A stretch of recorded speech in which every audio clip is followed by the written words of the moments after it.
నమస్తే, welcome to VRS channel.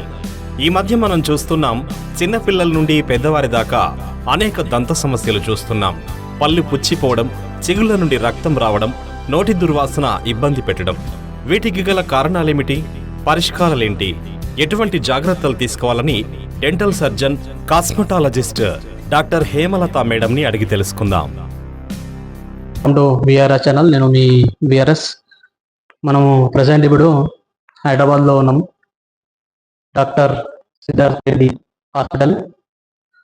అయితే చాలామందికి అనేక రకాల దంత సమస్యలు రావడం జరుగుతుంది. కాబట్టి dental surgeon and cosmetologist doctor Hemalatha madam గారితో ఉన్నాం. చెప్పండి మేడం, ఫస్ట్ సాధారణ దంత సమస్యలు అంటే ఏమిటి? First of all, hi to viewers. My name is Dr. Hemalata. I am dental surgeon and cosmetologist. సాధారణంగా డెంటల్ పరీక్షకు వచ్చినప్పుడు మేము చూసే పంటి సమస్యలు ఏంటంటే పళ్ళు పుచ్చిపోవడం, పళ్ళకి రంధ్రాలు పడడం, చిగుళ్ళ నుంచి రక్తం కారడం, బ్రషింగ్ చేసినప్పుడు రక్తం చూడడం, పళ్ళు సలపరం, ఎత్తు మరియు వంకర పళ్ళు ఉండడం, ఇలాంటివన్నీ చూస్తూ ఉంటాం. పళ్ళు ఎందుకు పుచ్చిపోతాయి? పళ్ళు ఎందుకు పుచ్చిపోతాయి అంటే సాధారణంగా అందరూ ఏమంటారంటే మేము కరెక్ట్ గా బ్రష్ చేసుకుంటున్నాం, రోజు బ్రష్ చేసుకుంటున్నాము, పళ్ళు ఎందుకు పుచ్చిపోతాయి మేడం అని అడుగుతూ ఉంటారు. మనం బ్రషింగ్ చేసే విధానం కరెక్ట్ గా లేకపోవడం వల్ల, బ్రష్ పళ్ళ మధ్య ఖాళీల్లోకి వెళ్ళకపోవడం వల్ల పళ్ళు పుచ్చడం అనేది స్టార్ట్ అవుతుంది అన్నమాట. పళ్ళు ఎలా స్టార్ట్ అవుతుందంటే పుచ్చడం, మనం తినే జంక్ ఫుడ్స్, చాక్లెట్స్ కానివ్వండి, బేకరీ ఫుడ్స్ కానివ్వండి, ఇలా స్టిక్కీ ఫుడ్స్ తినడం వల్ల ఆ ఫుడ్ అనే పార్టికల్ అనేది పళ్ళ పైన ఉండిపోవడం వల్ల, సరిగ్గా శుభ్రం చేసుకోపోవడం వల్ల స్టార్ట్ అవుతుంది. అది స్టార్టింగ్ లో ప్లాగ్ కింద ఫామ్ అయి అది గట్టి పడుతుందండి, టాటార్ కింద అవుతుంది. ఆ టాటార్ కింద బ్యాక్టీరియా ఫామ్ అయిపోయి దాంట్లో ఉన్న ఆమ్లాలు ఎనామిల్ యొక్క ఖనిజాలని దెబ్బతీసి మనకి ఎనామిల్ అనేది గుల్లలా అయిపోతుంది. దాని వల్ల మనకి పళ్ళు అనేది పుచ్చడం స్టార్ట్ అవుతుంది. అలా చిన్నగా పుచ్చినప్పుడు ఫుడ్ ఇరుక్కుంటా ఉంటుంది. అప్పుడు మనం డెంటిస్ట్ దగ్గరకు వచ్చి చెకప్ చేయించుకుంటే చిన్నగా సిమెంట్ పెడతారు, దాంతో సరిపోతుంది. మనం అది పట్టించుకోకపోతే అది ఇంకా ప్రోగ్రెస్ అవుతుందండి. పన్ను ఎనామిల్ పొర నుండి కింద దిగువ భాగానికి వెళ్తుంది. పంటి కుదురు వరకు వెళ్ళిపోయి పళ్ళు బాగా పుచ్చిపోయి నొప్పి వస్తుంది అనమాట. ఆ నొప్పిగా ఉన్న పళ్ళకి రూట్ కెనాల్ ట్రీట్మెంట్ అనే పద్ధతి ద్వారా పన్నుని సరి చేయడం జరుగుతుంది. అది పంటి కుదురు వరకు శుభ్రం చేసుకుని వేరు వరకు దానికి సిమెంట్ పెడతాం అనమాట.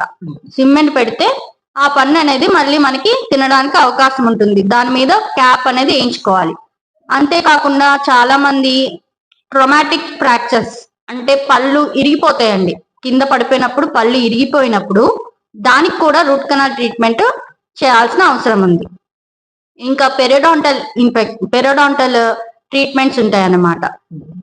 పంటి కుదురికి కింద భాగంలో మనకి చీమి పడుతూ ఉంటుంది చిగుళ్ళ ఇన్ఫెక్షన్స్ వల్ల.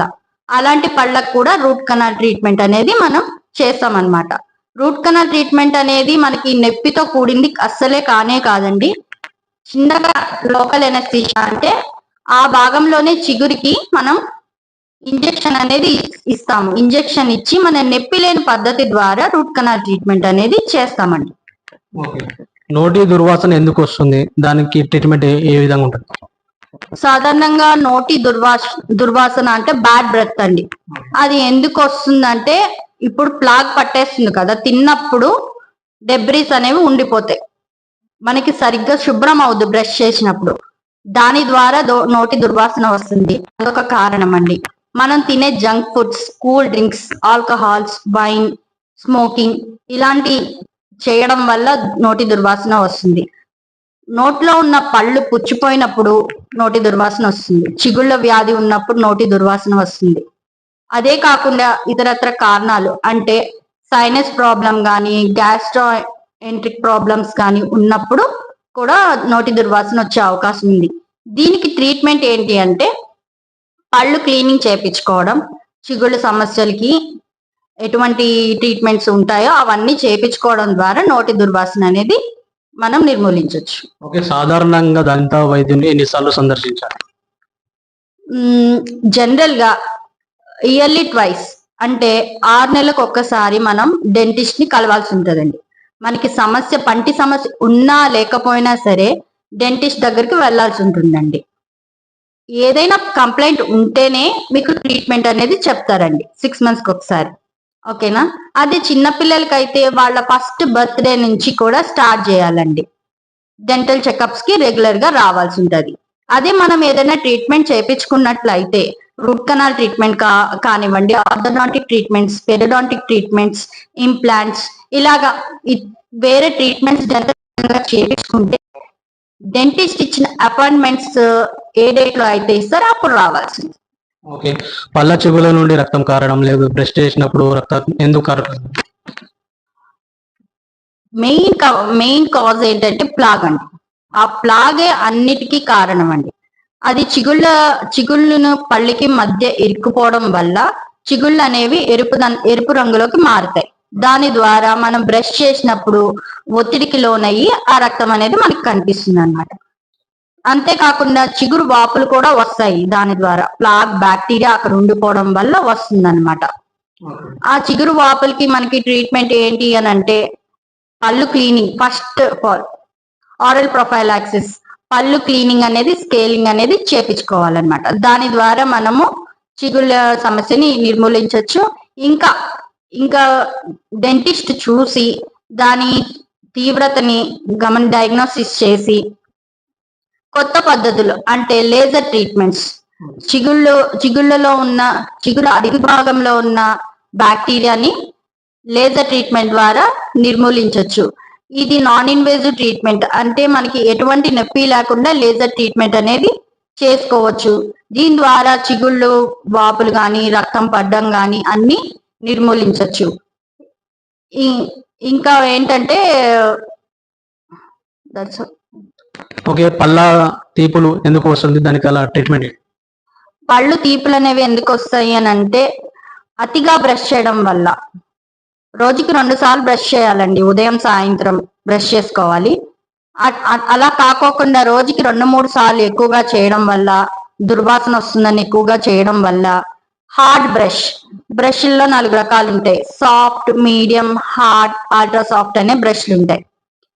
ఈ హార్డ్ బ్రష్ గట్టిగా తోమడం వల్ల ఏంటంటే మా పళ్ళు చాలా అందంగా నీట్గా అయిపోతాయి, దుర్వాసన రాదు అనుకుని గట్టిగా తోమడం వల్ల, ఒకే డైరెక్షన్ లో తోమడం వల్ల పళ్ళు ఎనామిల్ పొర అనేది ఎరోజ్ అయిపోతుంది. అంటే ఎనామిల్ పొర అనేది పలచబడుతుంది. దాని ద్వారా ఏమవుతుందంటే పళ్ళు సలపరాలు వస్తాయి. అంతేకాకుండా సాధారణంగా మనము కూలింగ్, చాలా ఐస్ క్రీమ్స్ తిన్నప్పుడు కానీ, మనం కూల్ డ్రింక్స్, ఆల్కహాల్ అలాంటివి తీసుకున్నప్పుడు మనకి పళ్ళ సరఫరాలు వస్తాయన్నమాట. ఎనామిల్ పొర అరగడం వల్ల వస్తుందన్నమాట. దాని యొక్క ట్రీట్మెంట్ ఏంటి అని అంటే డెంటిస్ట్ ని కలవాల్సి ఉంటుంది. నార్మల్ గా మనకి మార్కెట్ లో దొరికే సెన్సిటివ్ టూత్ పేస్ట్ ని వాడచ్చు, అల్ట్రా సెన్సిటివ్ బ్రష్ అది వాడచ్చు. దాని ద్వారా మనం పళ్ళు తీపుల్ని కొంచెం కంట్రోల్ చేయాల్సిన అవకాశం ఉంది.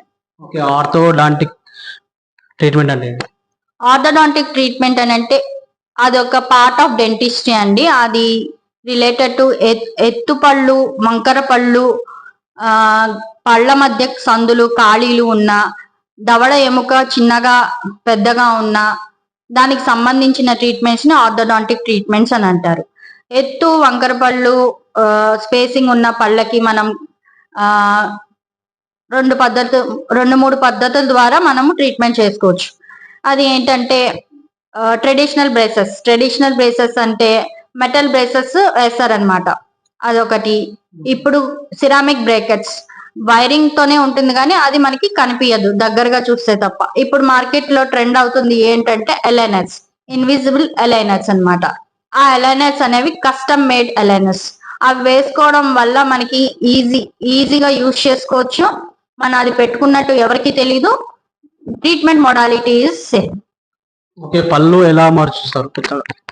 పళ్ళు లేని వాళ్ళకి పళ్ళు ఎలా అమర్చబడతాయి అని అంటే, 1 లేదా మల్టిపుల్ టీత్ లేని వాళ్ళకి బ్రిడ్జ్ సిస్టమ్ అంటే క్యాపుల్ పద్ధతుల ద్వారా మన పళ్ళు అమర్చుకోవచ్చు. ఇంకా ఇంప్లాంట్స్, మనకి కొత్తగా ఇంప్లాంట్స్ అనేవి కృత్రిమ రూట్ అన్నమాట. అది ఎముక లోపల అమర్చి దానిపైన పళ్ళు అమర్చబడతాయి. అంతేకాకుండా ఇంప్లాంట్ బేస్డ్ డెంచర్స్ కూడా ఉంటాయి. ఇంప్లాంట్స్ వేసి దానిపైన పళ్ళ సెట్ అనేది మనం పెట్టుకోవచ్చు. అది ఏ వయసు వాళ్ళకైనా మనం పెట్టుకోవచ్చు. సిస్టమిక్ కండిషన్స్ దృష్టిలో ఉంచుకుని ఈ ట్రీట్మెంట్స్ అనేవి అన్ని జరుగుతాయి. Okay, how to maintain teeth between dental visits? Dental visit to visit అంటే 6 months కి ఒకసారి మనం విజిట్ చేస్తాం కదా, ఆ మధ్యలో మనకి ఇంట్లో ఎలాగా డెంటల్ పరంగా మనం ఎటువంటి అలవాట్లు చేసుకోవాలనంటే బ్రషింగ్ టెక్నిక్ అనేది మనము కరెక్ట్ గా చేసుకోవాల్సి ఉంటుంది. అది మీ డెంటిస్ట్ ని ఎలా చేయాలి ఏంటి అనేది అడగండి ఒకసారి. ఇంకా తిన్న ప్రతిసారి నోరు పొక్కిలించుకోవడము, చిన్నపిల్లలు ఉన్నట్లయితే చిన్నపిల్లలు చాక్లెట్స్ తింటా ఉంటారు, జంక్ ఫుడ్స్ అనేవి కొంచెం నియంత్రించడం, కొంచెం అలవాట్లు అనేవి మార్చుకోవాలండి. కొంచెం ఒకవేళ మన పిల్లలు చాక్లెట్ తిన్నారు అని అంటే వెంటనే టూత్ బ్రష్ తో బ్రష్ చేపించాల్సి ఉంటుంది. అలా చేసుకోవాలి. ఇంకా ఫ్లాజింగ్ అంటే పంటికి మధ్యలో పట్టిన గారెని ఫ్లాజ్ అని అమ్ముతారండి మార్కెట్ లో. అవి మనం ఫ్లాజింగ్ అనేది చేసుకోవడం వల్ల పంటికి మధ్య ఇరుక్కున్న ప్లాగ్ ని మనం రిమూవ్ చేసుకోవచ్చు. అట్లా మనం ఇంట్లోనే నీట్ గా బ్రష్ చేసుకుంటే మనకి దంత సమస్యలు అనేవి తక్కువగా వస్తాయి. ఓకే, చివరగా దంత సంరక్షణ కోసం మీరు ఇచ్చే సలహాలు సూచనలు? మనకి పళ్ళే కదా అని లైట్ తీసుకోకండి. పళ్ళు లేనిదే ఆరోగ్యం లేదు. పంటితోనే మనం అన్ని తినాల్సి ఉంటుంది. మన ఆరోగ్యం కూడా దాని మీద బేస్ అయి ఉంటుంది. చిన్నపిల్లలు కాడి నుంచి ముసలి వాళ్ళ వరకు కూడా పళ్ళు అనేవి మనకి చాలా ఇంపార్టెంట్ అండి. ఎవరు నెగ్లెక్ట్ చేయకోకుండా 6 months కి ఒకసారి డెంటల్ విజిట్స్ అనేవి చేసుకుంటే చాలా మంచిది.